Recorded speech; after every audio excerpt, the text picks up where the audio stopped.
कराची में आधे घंटे के दौरान फायरिंग के मुख्तलिफ वाक़यात में 3 अफराद जख्मी हो गए। लियाकताबाद सी एरिया में फायरिंग से 10 साला अब्दुल्ला जख्मी हुआ। Shah Latif town sector 31G में अंधी गोली लगने से 18 साला लड़की बिस्मा जख्मी हो गई। बल्दिया रशीदाबाद में भी फायरिंग से एक शख्स जख्मी हुआ, जिसकी शनाख्त हसन उल्लाह के नाम से हुई। तमाम जख्मियों को तिब्बी इमदाद के लिए अस्पताल मुंतकिल कर दिया गया। कराची में आधे घंटे के दौरान फायरिंग के मुख्तलिफ वाक़यात में 3 अफराद जख्मी हो गए।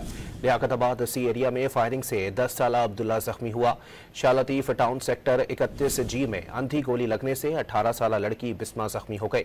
बल्दिया रशीदाबाद में भी फायरिंग से एक शख्स जख्मी हुआ, जिसकी शनाख्त हसन उल्लाह के नाम से हुई। तमाम जख्मियों को तिब्बी इमदाद के लिए अस्पताल मुंतकिल कर दिया गया।